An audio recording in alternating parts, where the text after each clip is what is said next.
Ray. What do you want to do tonight? Same thing we do every night, Pinky. Try to take over the world. I'd like to tell you about the strangest secret in the world. Some years ago, the late Nobel Prize-winning Dr. Albert Schweitzer was being interviewed in London, and a reporter asked him, "Doctor, what's wrong with men today?" And the great doctor was silent a moment, and then he said, "Men simply don't think." It's about this that I want to talk with you. We live today in a golden age. This is an era that man has looked forward to, dreamed of, and worked toward for thousands of years. But since it's here, we pretty well take it for granted. We in America are particularly fortunate to live in the richest land that ever existed on the face of the earth, a land of abundant opportunity for everyone. But do you know what happens? Well, let's take 100 men who start even at the age of 25. Do you have any idea what will happen to those men by the time they're 65? These 100 men who all start even at the age of 25 believe they're going to be successful. If you ask any one of these men if he wanted to be a success, he'd tell you he did. And you'd notice that he was eager toward life, that there was a certain sparkle to his eye, an erectness to his carriage, and life seemed like a pretty interesting adventure to him. But by the time they're 65, 1 will be rich. 4 will be financially independent. 5 will still be working. 54 will be broke. Now think a moment. Out of the 100, only 5 make the grade. Now why do so many fail? What has happened to the sparkle that was there when they were 25? What's become of the dreams, the hopes, the plans? And why is there such a large disparity between what these men intended to do and what they actually accomplished? When we say about 5% achieve success, we have to define success. And here's the best definition I've ever been able to find. Success is the progressive realization of a worthy ideal. If a man is working toward a predetermined goal and knows where he's going, that man is a success. If he's not doing that, he's a failure. Success is the progressive realization of a worthy ideal. Rollo May, the distinguished psychiatrist, wrote a wonderful book called Man's Search for Himself. And in this book he says, the opposite of courage in our society is not cowardice. It is conformity. And there you have the trouble today. It's conformity, people acting like everyone else without knowing why, without knowing where they're going. Now think of it. In America right now, there are over 18 million people 65 years of age and older. And most of them are broke. They're dependent on someone else for life's necessities. Now, we learn to read by the time we're 7. We learn to make a living by the time we're 25. Usually by that time, we're not only making a living, we're supporting a family. And yet, by the time we're 65, we haven't learned how to become financially independent in the richest land that has ever been known. Why? We conform. And the trouble is that we're acting like the wrong percentage group, the 95 who don't succeed. Now, why do these people conform? Well, they really don't know. These people believe that their lives are shaped by circumstances, by things that happen to them, by exterior forces. They're outer-directed people. A survey was made one time that covered a lot of men, working men, and these men were asked, why do you work? Why do you get up in the morning? 19 out of 20 had no idea. If you ask them, they'll say, well, everyone goes to work in the morning, and that's the reason they do it, because everyone else is doing it. Now let's get back to our definition of success. Who succeeds? The only person who succeeds is the person who is progressively realizing a worthy ideal. He's the person who says, I'm going to become this, and then begins to work toward that goal.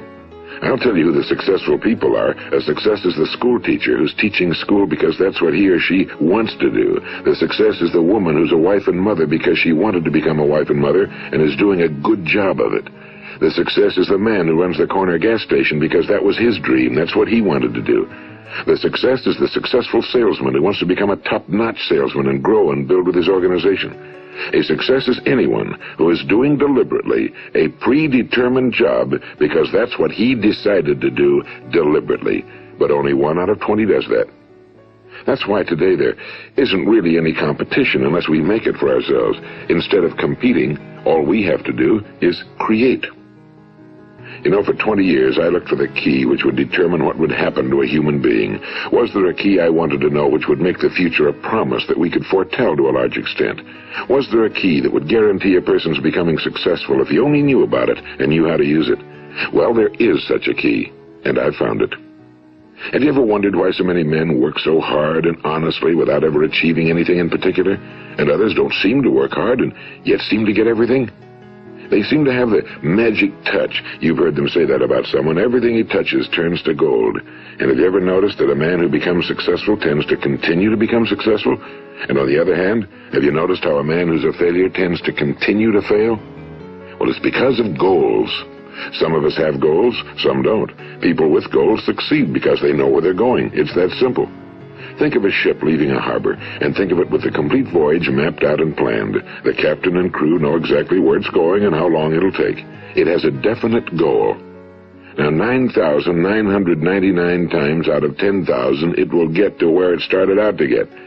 Now let's take another ship, just like the first, only let's not put a crew on it or a captain at the helm. Let's give it no aiming point, no goal, no destination. We just start the engines and let it go. I think you'll agree with me that if it gets out of the harbor at all, it will either sink or wind up on some deserted beach, a derelict. It can't go anyplace because it has no destination and no guidance, and it's the same with a human being. Take the salesman, for example. There's no other person in the world today with the future of a good salesman. Selling is the world's highest paid profession, if we're good at it and if we know where we're going. Every company needs top-notch salesmen, and they reward those men. The sky's the limit for them. But how many can you find? Someone once said the human race is fixed, not to prevent the strong from winning, but to prevent the weak from losing. The American economy today can be likened to a convoy in time of war. The entire economy is slowed down to protect its weakest link, just as the convoy had to go at the speed that would permit its slowest vessel to remain in formation. That's why it's so easy to make a living today. It takes no particular brains or talent to make a living and support a family today. So we have a plateau of so-called security, if that's what a person's looking for. But we do have to decide how high above this plateau we want to aim. Now let's get back to the strangest secret in the world, the story that I wanted to tell you today. Why do men with goals succeed in life and men without them fail? Well, let me tell you something which, if you really understand it, will alter your life immediately. If you understand completely what I'm going to tell you from this moment on, your life will never be the same again. You will suddenly find that good luck just seems to be attracted to you. The things you want just seem to fall in line, and from now on you won't have the problems, the worries, the gnawing lump of anxiety that perhaps you've experienced before. Doubt, fear, well, they'll be things of the past. Here's the key to success and the key to failure. We become what we think about. Now let me say that again. We become what we think about. Throughout all history, the great wise men and teachers, philosophers and prophets have disagreed with one another on many different things. It's only on this one point that they are in complete and unanimous agreement. Listen to what Marcus Aurelius, the great Roman emperor, said. A man's life is what his thoughts make of it. Disraeli said this, everything comes if a man will only wait. I've brought myself by long meditation to the conviction that a human being with a settled purpose must accomplish it, and that nothing can resist a will that will stake even existence for its fulfillment. Ralph Waldo Emerson said this, a man is what he thinks about all day long. William James said, the greatest discovery of my generation is that human beings can alter their lives by altering their attitudes of mind. And he also said, we need only in cold blood act as if the thing in question were real, and it will become infallibly real by growing into such a connection with our life that it will become real. It will become so knit with habit and emotion that our interest in it will be those which characterize belief. And he also said, if you only care enough for a result, you will almost certainly attain it. If you wish to be rich, you will be rich. If you wish to be learned, you will be learned. If you wish to be good, you will be good. Only you must then really wish these things and wish them exclusively, and not wish at the same time 100 other incompatible things just as strongly. In the Bible, you read in Mark 9:23, if thou canst believe, all things are possible to him that believeth. My old friend Dr. Norman Vincent Peale put it this way, this is one of the greatest laws in the universe. Fervently do I wish I had discovered it as a very young man. It dawned upon me much later in life, and I found it to be one of the greatest, if not my greatest discovery outside of my relationship to God. The great law, briefly and simply stated, is that if you think in negative terms, you will get negative results. If you think in positive terms, you will achieve positive results. That is the simple fact, he went on to say, which is at the basis of an astonishing law of prosperity and success. In 3 words, believe and succeed. William Shakespeare put it this way: our doubts are traitors and make us lose the good we oft might win by fearing to attempt. George Bernard Shaw said, people are always blaming their circumstances for what they are. I don't believe in circumstances. The people who get on in this world are the people who get up and look for the circumstances they want, and if they can't find them, make them. Well, it's pretty apparent, isn't it? And every person who discovered this for a while believed that he was the first one to work it out. We become what we think about. Now, it stands to reason that a person who's thinking about a concrete and worthwhile goal is going to reach it, because that's what he's thinking about, and we become what we think about. Conversely, the man who has no goal, who doesn't know where he's going, and whose thoughts must therefore be thoughts of confusion and anxiety and fear and worry, becomes what he thinks about. His life becomes one of frustration and fear and anxiety and worry. And if he thinks about nothing, he becomes nothing. Now, how does it work? Why do we become what we think about? Well, I'll tell you how it works as far as we know. Now, to do this, I want to tell you about a situation that parallels the human mind. Suppose a farmer has some land, and it's good fertile land. Now, the land gives the farmer a choice. He may plant in that land whatever he chooses. The land doesn't care. It's up to the farmer to make the decision. Now, remember, we're comparing the human mind with the land because the mind, like the land, doesn't care what you plant in it. It will return what you plant, but it doesn't care what you plant. Now, let's say that the farmer has 2 seeds in his hand. One is a seed of corn. The other is nightshade, a deadly poison.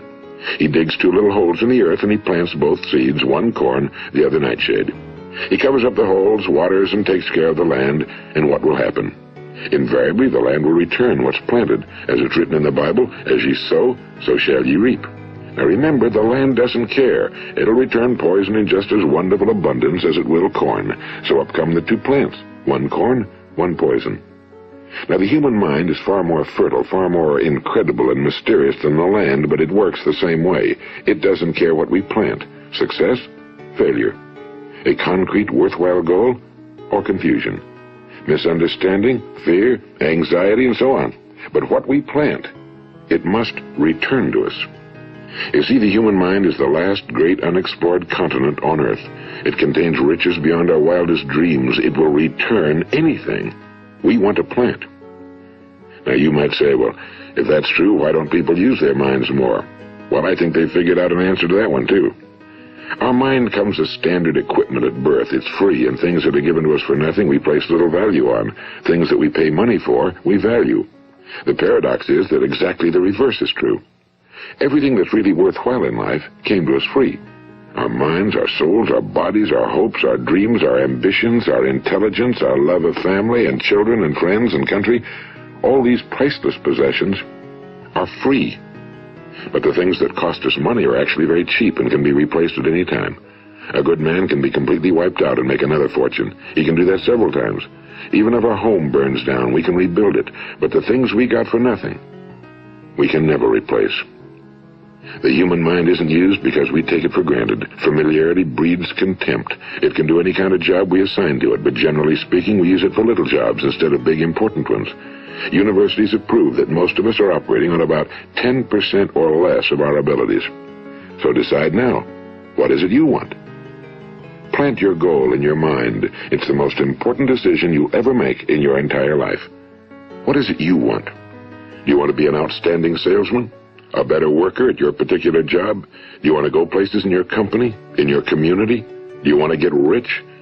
All you've got to do is plant that seed in your mind, care for it, work steadily toward your goal, and it will become a reality.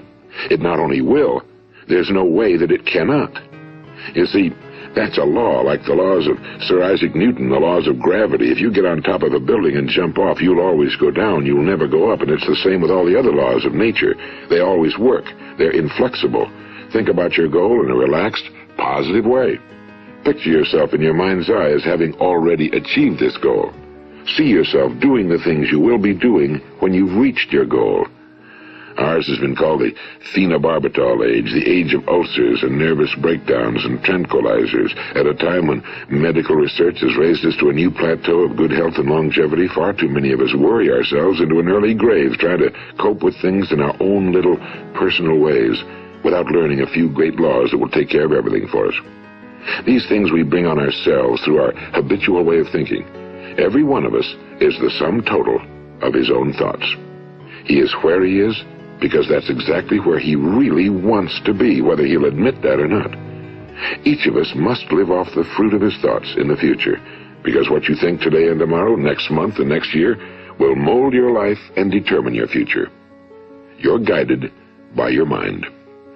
I remember one time I was driving through eastern Arizona and I saw one of those giant earth-moving machines roaring along the road at about 35 miles an hour with what looked like 30 tons of dirt in it. A tremendous, incredible machine, and there was a little man perched way up on top with the wheel in his hands guiding it.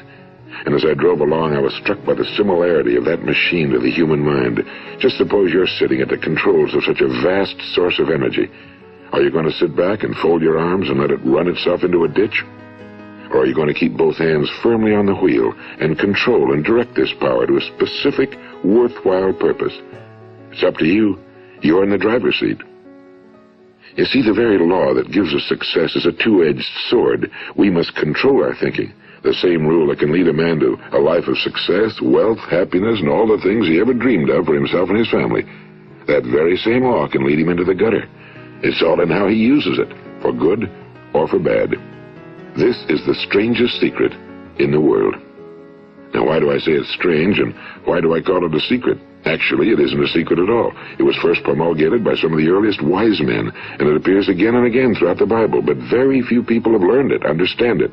That's why it's strange, and why for some equally strange reason it virtually remains a secret. I believe that you could go out and walk down the main street of your town and ask one man after another what the secret of success is, and you probably wouldn't run into one man in a month who could tell you. Now, this information is enormously valuable to us if we really understand it and apply it.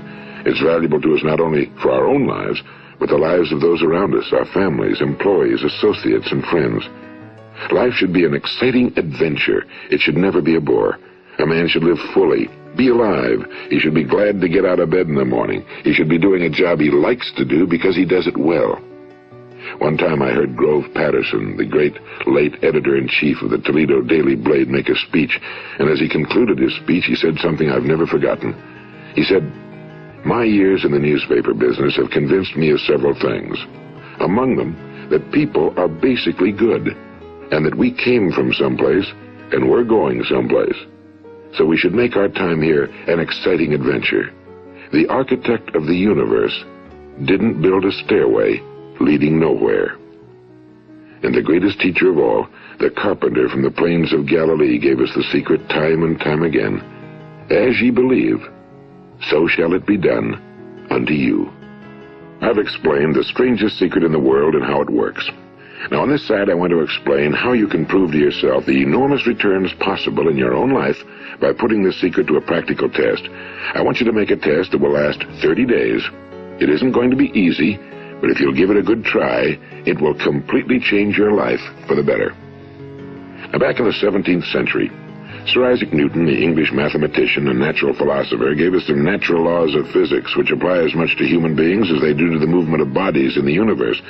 And one of these laws is that for every action, there is an equal and opposite reaction.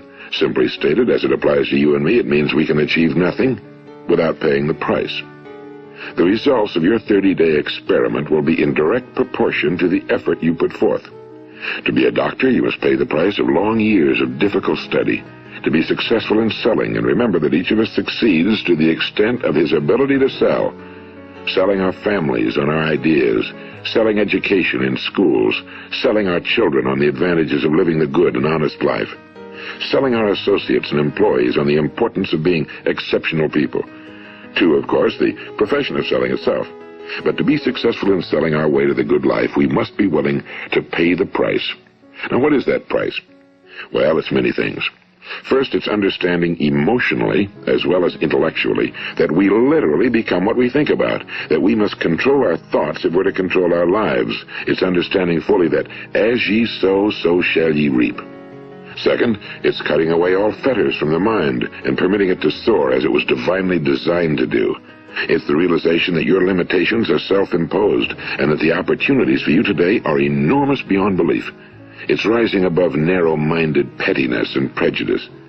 And third, it's using all your courage to force yourself to think positively on your own problem, to set a definite and clearly defined goal for yourself, to let your marvelous mind think about your goal from all possible angles, to let your imagination speculate freely upon many different possible solutions, to refuse to believe that there are any circumstances sufficiently strong to defeat you in the accomplishment of your purpose, to act promptly and decisively when your course is clear, and to keep constantly aware of the fact that you are, at this moment, standing in the middle of your own acres of diamonds, as Russell Conwell used to point out.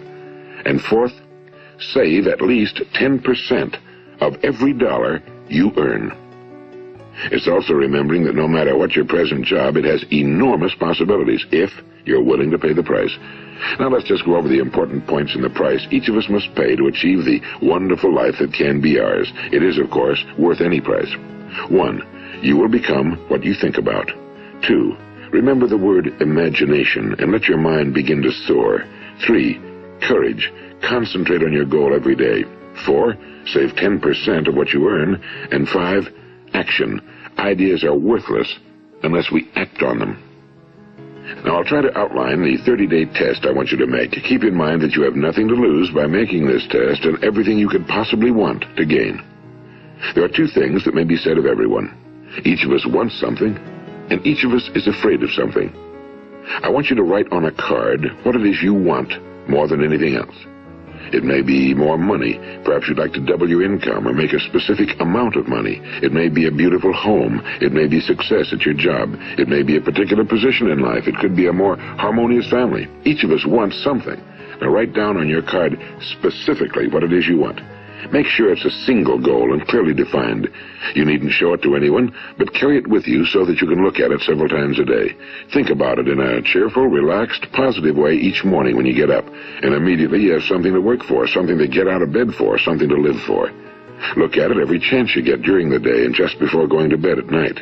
And as you look at it, remember that you must become what you think about, and since you're thinking about your goal, you realize that soon it will be yours.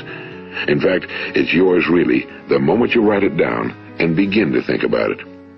Look at the abundance all around you as you go about your daily business. You have as much right to this abundance as any other living creature. It's yours for the asking. Now we come to the difficult part. Difficult because it means the formation of what is probably a brand new habit, and new habits are not easily formed. Once formed, however, it will follow you for the rest of your life. Stop thinking about what it is you fear. Each time a fearful or negative thought comes into your consciousness, replace it with a mental picture of your positive and worthwhile goal. And there will come times when you'll feel like giving up. It's easier for a human being to think negatively than positively. That's why only 5% are successful. You must begin now to place yourself in that group. For 30 days, you must take control of your mind. It will think about only what you permit it to think about. Each day for this 30-day test, do more than you have to do. In addition to maintaining a cheerful, positive outlook, give of yourself more than you've ever done before. Do this knowing that your returns in life must be in direct proportion to what you give. The moment you decide on a goal to work toward, you're immediately a successful person. You are then in that rare and successful category of people who know where they're going.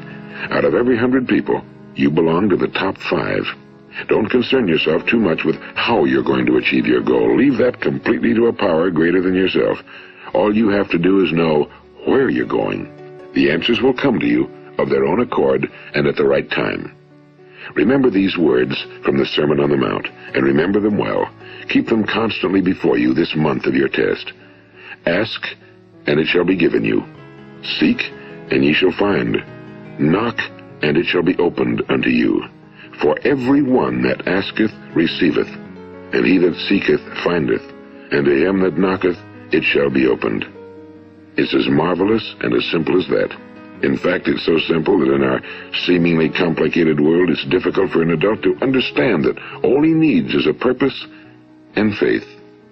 For 30 days, do your very best. If you're a salesman, go at it as you've never done before, not in a hectic fashion, but with the calm, cheerful assurance that time well spent will give you the abundance in return you deserve and want. If you're a homemaker, devote your 30-day test to completely giving of yourself without thinking about receiving anything in return, and you'll be amazed at the difference it makes in your life. No matter what your job, do it as you've never done it before for 30 days. And if you've kept your goal before you every day, you'll wonder and marvel at this new life you've found. Dorothea Brand, the outstanding editor and writer, discovered it for herself and tells about it in her fine book, Wake Up and Live. Her entire philosophy is reduced to the words, act as though it were impossible to fail. She made her own test with sincerity and faith, and her entire life was changed to one of overwhelming success. Now, you make your test for 30 full days. Don't start your test until you've made up your mind to stick with it. You see, by being persistent, you're demonstrating faith. Persistence is simply another word for faith. If you didn't have faith, you'd never persist. If you should fail during your first 30 days, by that I mean suddenly find yourself overwhelmed by negative thoughts, you've got to start over again from that point and go 30 more days. Gradually, your new habit will form until you find yourself one of that wonderful minority to whom virtually nothing is impossible. And don't forget the card. It's vitally important as you begin this new way of living. On one side of the card, write your goal, whatever it may be. On the other side, write the words we've quoted from the Sermon on the Mount. Ask, and it shall be given you. Seek, and ye shall find. Knock, and it shall be opened unto you. Nothing great was ever accomplished without inspiration. See that during these crucial first 30 days, your own inspiration is kept at a peak. And above all, don't worry. Worry brings fear, and fear is crippling. The only thing that can cause you to worry during your test is trying to do it all yourself. Know that all you have to do is hold your goal before you. Everything else will take care of itself. Remember also to keep calm and cheerful. Don't let petty things annoy you and get you off course. Now, since making this test is difficult, some will say, why should I bother? Well, look at the alternative. No one wants to be a failure. No one really wants to be a mediocre individual. No one wants a life constantly filled with worry and fear and frustration. Therefore, remember that you must reap that which you sow. If you sow negative thoughts, your life will be filled with negative things. If you sow positive thoughts, your life will be cheerful, successful, and positive. Now, gradually, you will have a tendency to forget what you've heard on this recording. Play it often. Keep reminding yourself of what you must do to form this new habit. Gather your whole family around at regular intervals and listen to what's been said here. You know, most men will tell you that they want to make money without understanding the law. The only people who make money work in a mint. The rest of us must earn money. This is what causes those who keep looking for something for nothing or a free ride to fail in life. The only way to earn money is by providing people with services or products which are needed and useful. We exchange our time and our product or service for the other man's money. Therefore, the law is that our financial return will be in direct proportion to our service. Now, success is not the result of making money. Making money is the result of success, and success is in direct proportion to our service. Most people have this law backwards. They believe that you're successful if you earn a lot of money. The truth is that you can only earn money after you're successful. It's like the story of the man who sat in front of the stove and said to it, "Give me heat, and then I'll add the wood." How many men and women do you know, or do you suppose there are today, who take the same attitude toward life? There are millions. We've got to put the fuel in before we can expect heat. Likewise, we've got to be of service first before we can expect money. Don't concern yourself with the money. Be of service, build, work, dream, create. Do this and you'll find there's no limit to the prosperity and abundance that will come to you. Prosperity, you know, is founded upon a law of mutual exchange. Any person who contributes to prosperity must prosper in turn himself. Sometimes the return will not come from those you serve, but it must come to you from someplace, because that's the law. For every action, there is an equal and opposite reaction. As you go daily through your 30-day test period, remember that your success will always be measured by the quality and quantity of service you render, and money is a yardstick for measuring this service. No man can get rich himself unless he enriches others. Now, there are no exceptions to a law. You can drive down any street in America and from your car estimate the service that's being rendered by the people living on that street. Had you ever thought of this yardstick before? It's interesting. Some, like ministers and priests and other devoted people, measure their returns in the realm of the spiritual, but again, their returns are equal to their service. Once this law is fully understood, any thinking person can tell his own fortune. If he wants more, he must be of more service to those from whom he receives his return. If he wants less, he has only to reduce his service. This is the price you must pay for what you want. If you believe you can enrich yourself by deluding others, you can end only by deluding yourself. It may take some time, but just as surely as you breathe, you'll get back what you put out. Don't ever make the mistake of thinking you can avert this. It's impossible. The prisons and the streets where the lonely walk are filled with people who tried to make new laws just for themselves. We may avoid the laws of man for a while, but there are greater laws that cannot be broken. An outstanding medical doctor recently pointed out 6 steps that will help you realize success. 1. Set yourself a definite goal. 2. Quit running yourself down. 3. Stop thinking of all the reasons why you cannot be successful and instead think of all the reasons why you can. 4. Trace your attitudes back through your childhood and try to discover where you first got the idea you couldn't be successful, if that's the way you've been thinking. 5. Change the image you have of yourself by writing out a description of the person you would like to be. And 6. Act the part of the successful person you have decided to become. The doctor who wrote those words is a noted West Coast psychiatrist, Dr. David Harold Fink. Do what the experts since the dawn of recorded history have told you must do. Pay the price by becoming the person you want to become. It's not nearly as difficult as living unsuccessfully. Make your 30-day test, then repeat it again, and each time it will become more a part of you until you'll wonder how you could ever have lived any other way. Live this new way and the floodgates of abundance will open and pour over you more riches than you may have dreamed existed. Money? Yes, lots of it. But what's more important, you'll have peace. You'll be in that wonderful minority who lead calm, cheerful, successful lives. Start today. You have nothing to lose, but you have a whole life to win.